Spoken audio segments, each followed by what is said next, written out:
Salut l'équipe et bienvenue dans cette nouvelle vidéo dans laquelle nous allons parler de l'intelligence émotionnelle. L'intelligence émotionnelle connaît un succès croissant depuis les années 95 grâce au best-seller de Daniel Goleman.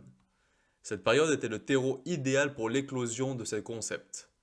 L'idée selon laquelle le quotient intellectuel qui mesure l'intelligence analytique est le facteur principal de la réussite sociale, mais également professionnelle et même sentimentale, fut alors remise en cause grâce à l'intelligence émotionnelle. L'intelligence émotionnelle, ou l'IE, est apparue comme un recours face à la fatalité du QI qui est donné une fois pour toutes à chaque individu et de manière constante. Mais l'intelligence émotionnelle va bien au-delà qu'une simple mode. Celle-ci a suscité l'intérêt de tout le monde et en quelques années, ce qui n'était qu'un obscur domaine de recherche en psychologie s'est épanoui. Le slogan était alors Entraînez votre QE, votre quotient émotionnel. L'intelligence émotionnelle a cependant attiré des critiques considérables de la part des scientifiques. Pour le plus grand nombre, elle représente toute qualité qui ne peut être mesurée par un test de QI, par exemple la motivation, la confiance, l'optimisme ou encore le bon caractère. Mais malgré cela, l'IE s'est révélé être un domaine de recherche prometteur. Il est même possible de la mesurer comme un ensemble d'aptitudes mentales, et les divers travaux nous aident à comprendre le rôle que jouent les émotions dans notre vie. Mais que sait-on vraiment de l'intelligence émotionnelle, nous dit Daisy Grewal. Les travaux des psychologues ont conduit à donner à l'intelligence émotionnelle un sens plus restreint que son acceptation populaire. Nous préférons donc la définir comme un ensemble spécifique de capacités liées à la reconnaissance et à la gestion des émotions, ou alors de d'autres intelligences dont nous connaissons déjà l'existence. Plutôt qu'une forme d'intelligence sociale, nous préférons restreindre la définition, nous dit Daisy Grewal, de l'intelligence émotionnelle et considérer que le traitement des émotions et des connaissances associées aux émotions constitue une forme particulière d'intelligence. Le concept d'intelligence émotionnelle est ainsi focalisé sur les émotions, qui jouent un rôle dans les relations sociales mais aussi dans la vie personnelle. Dans les années 90, des liens entre le raisonnement et les émotions ont été mis en évidence. Lorsqu'ils prennent des décisions, les individus s'appuient généralement sur les arguments logiques face aux choix qui s'offrent à eux. Cependant, Antonio Damasio et ses collègues de l'université de l'Iowa, dont on a déjà parlé dans beaucoup de vidéos, ont montré que l'émotion et la raison sont inséparables. En l'absence d'émotion, les décisions prises peuvent ne pas être les bonnes. Dans l'une des expériences de Damasio, les sujets devaient optimiser leurs gains dans un jeu consistant à tirer 100 cartes successivement dans différents paquets. Les cartes étaient mélangées de sorte que deux des paquets contenaient des cartes rapportant de gros gains, mais aussi d'autres entraînant de lourdes pertes, si bien que la perte moyenne était de 250 euros toutes les 10 cartes. D'autres paquets, moins risqués, contenaient des cartes à petits gains et à petites pertes, de sorte que le gain moyen était de 250 euros pour 10 cartes tirées. Grewal nous dit que certains sujets présentaient des lésions du cortex cérébral ventromédian préfrontal. Les patients atteints de ce type de lésions ont des fonctions intellectuelles normales, mais sont incapables d'utiliser leurs émotions pour prendre des décisions. Les autres sujets n'avaient pas de lésions. Les joueurs ne pouvaient prévoir avec certitude quel paquet était le plus risqué, et devaient se fier à leurs émotions pour choisir les paquets leur évitant de perdre de l'argent. Les patients ayant une lésion cérébrale ne parviennent pas à tenir compte de ces sensations et leur perte était supérieure à celle des participants sans lésion. Des lésions cérébrales inhibant les émotions et les sentiments sont susceptibles de perturber la prise de décision. Damasio en a alors conclu que les individus agissent non seulement en évaluant les conséquences objectives de leurs actes, mais également, et avant tout, en se fiant à leurs émotions. Émotions et réflexions sont étroitement liées, et les dissocier aurait des conséquences désastreuses. Peter Salovey et John Mayer ont introduit officiellement le terme d'intelligence émotionnelle dans les années 90, en la définissant comme la capacité à surveiller ses propres sentiments et ceux des autres, à les discriminer, à utiliser cette information pour guider sa réflexion et ses actions. Le concept s'est développé en mettant l'accent sur les relations entre émotion et pensée. Vers la fin des années 70, les psychologues ont réalisé des expériences sur des problématiques à l'interface entre sentiments et pensée. Les effets de la dépression sur la mémoire, la perception des émotions dans l'expression des visages ou encore l'importance du contrôle et de l'expression des émotions. L'IE a émergé de ces travaux. C'est une forme d'intelligence quantifiable qui reflète la capacité d'abstraction, d'apprentissage et d'adaptation à l'environnement. Pour structurer les axes de recherche sur les processus liés aux émotions, les psychologues ont établi un modèle de l'intelligence émotionnelle qui compte 4 domaines de compétences liés. La capacité à percevoir les émotions, la capacité à utiliser les émotions pour faciliter le raisonnement, la capacité à comprendre le langage des émotions et enfin la capacité à gérer les émotions. Ces capacités varient d'un individu à l'autre et ont d'importantes conséquences sociales. La perception des émotions repose sur l'identification des émotions exprimées par les visages, la voix, des photographies, la musique par exemple. Ainsi, quand un ami est en colère, il suffit de voir son visage pour deviner son état d'esprit. Cette perception serait un des piliers de l'intelligence émotionnelle, car elle est indispensable au traitement des informations émotionnelles. En outre, elle est partagée par toutes les cultures. Paul Ekman a montré des photographies d'Américains exprimant différentes émotions à des habitants de Nouvelle-Guinée. Ceux-ci étaient capables de reconnaître précisément les émotions exprimées sur les photographies, bien qu'ils n'aient jamais rencontré d'Américains et qu'ils aient été élevés dans une culture totalement différente. Bien que la perception des émotions soit commune à tous les hommes, elle varie d'un individu à l'autre. Cette Pollack a montré que la maltraitance peut perturber la capacité des enfants à percevoir les expressions faciales. Il a présenté sur un écran d'ordinateur à des enfants âgés de 8 à 10 ans, maltraités ou non, des visages heureux, apeurés, tristes, en colère, passant progressivement d'une émotion à l'autre. Et les enfants maltraités ont trouvé plus souvent que les visages exprimaient de la colère, même quand l'expression est imperceptible. D'ailleurs, Pollack a mesuré à l'aide d'électrodes l'activité cérébrale des enfants pendant qu'ils identifiaient les émotions. L'activité des enfants maltraités était supérieure à celle des autres lorsqu'ils regardaient un visage exprimant la colère. Cette étude montre que les expériences vécues peuvent influencer la reconnaissance des expressions faciales. Le deuxième volet de l'intelligence émotionnelle, nous dit Daisy Grohl, donc l'utilisation des émotions, représente la capacité à tirer profit de l'information émotionnelle pour faciliter d'autres activités cognitives. Certaines humeurs peuvent favoriser tel ou tel type de tâche. De ce fait, la psychologue Alice Hyssen en a profité pour montrer que les émotions positives rendent plus créatifs. Elle a alors suscité chez des étudiants soit une humeur positive en leur projetant des comédies, soit une humeur neutre en leur montrant un film de mathématiques. Après avoir vu l'un des films, chaque étudiant était placé face à un tableau de liège et se voyait remettre une boîte d'allumettes, une boîte de punaises et une bougie. Il devait trouver en moins de 10 minutes comment fixer la bougie sur le tableau de liège de sorte qu'elle brûle sans que la cire ne coule sur la table. Les étudiants qui avaient regardé des comédies ont trouvé la solution en plus grand nombre. Il suffit de vider la boîte d'allumettes, de la fixer au mur au moyen de punaises et de s'en servir comme un support pour la bougie. L'intelligence émotionnelle facilite ainsi certaines tâches. Les troisième et quatrième aspects de l'IE sont plus stratégiques. Le troisième, donc la compréhension des émotions, est la capacité de savoir tirer des informations des relations entre émotions et des transitions d'une émotion à une autre, mais aussi de savoir décrire précisément ces émotions. Une personne qui comprend bien les émotions distingue des émotions liées, par exemple joie et fierté, ou sait que si l'on n'y prête pas attention, une légère irritation peut se transformer en colère noire. La psychologue Lisa Barrett, à Boston, a montré que la capacité à percevoir ses propres états émotionnels influe sur le bien-être. Avec ses collègues, elle a demandé à un groupe de 53 étudiants de tenir un journal de leurs émotions pendant 2 semaines. Ils devaient en particulier évaluer leur expérience émotionnelle quotidienne la plus intense en notant l'intensité de 9 émotions sur l'échelle de 0 à 4.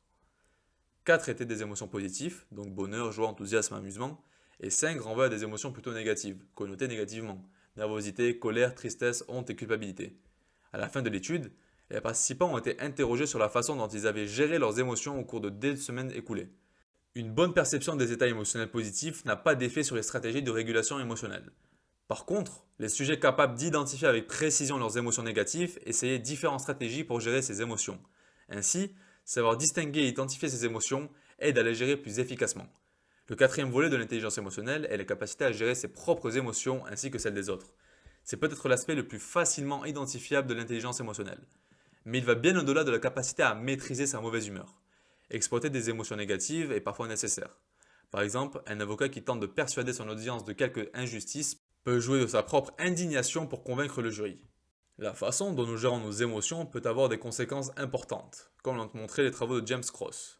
Au cours des années 90, celui-ci a montré à 3 groupes d'étudiants des vidéos d'interventions chirurgicales difficiles à supporter, comme des amputations. Les premiers devaient dissimuler au milieu leurs émotions en limitant leurs expressions faciales. Les étudiants du deuxième groupe avaient pour consigne de regarder le film en restant détachés de ce qu'ils voyaient. Le dernier groupe n'avait reçu aucune consigne, c'était le groupe témoin. Les étudiants étaient filmés et leurs réactions physiologiques, telles que la fréquence cardiaque et la conductance cutanée, la conductance augmente avec les émotions parce que l'on transpire davantage, étaient enregistrées.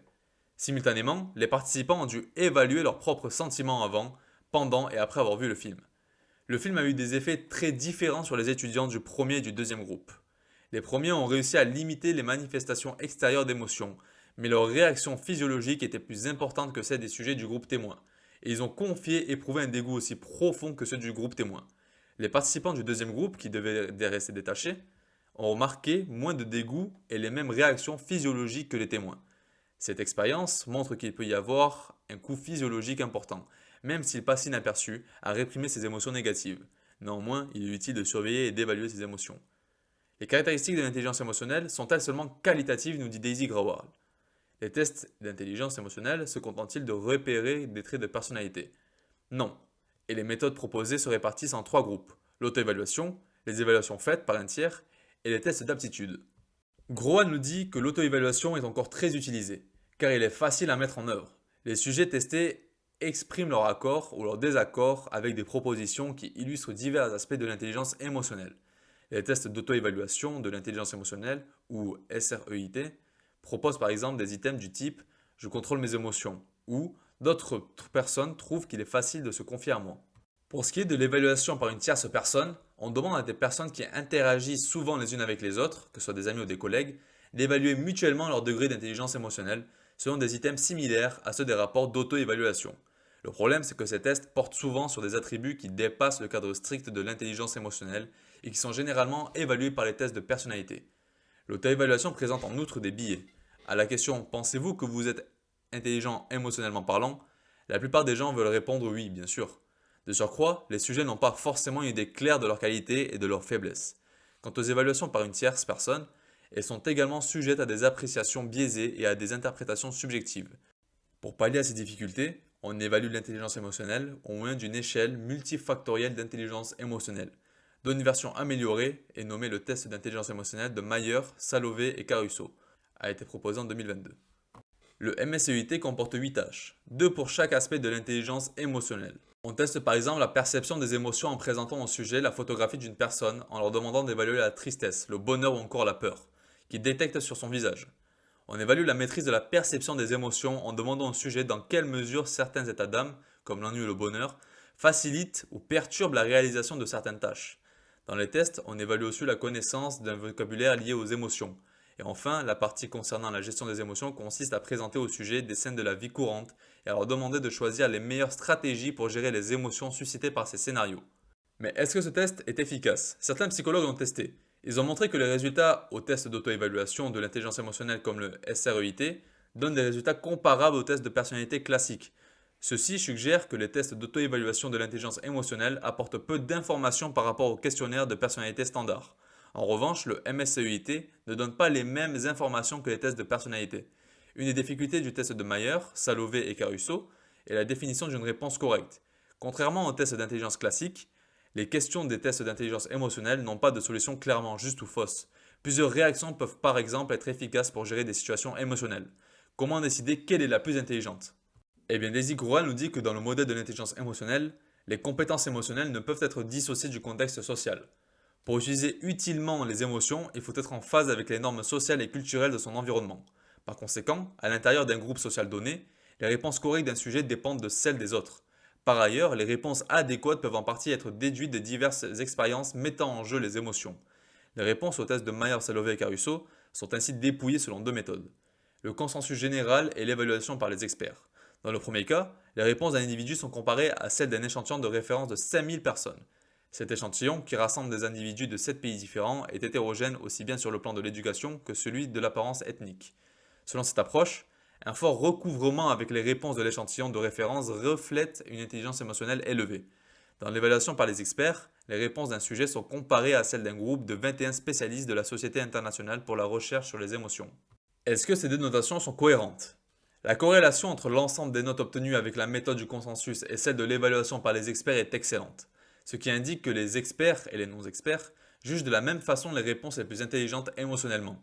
En résumé, nous dit Daisy Grual, compte tenu du recouvrement limité avec les tests de personnalité et d'intelligence analytique, le MSEIT semble évaluer avec fiabilité ce qui n'est ni la personnalité ni le QI, donc l'intelligence émotionnelle. Cet outil de mesure de l'intelligence émotionnelle a rapidement trouvé des applications.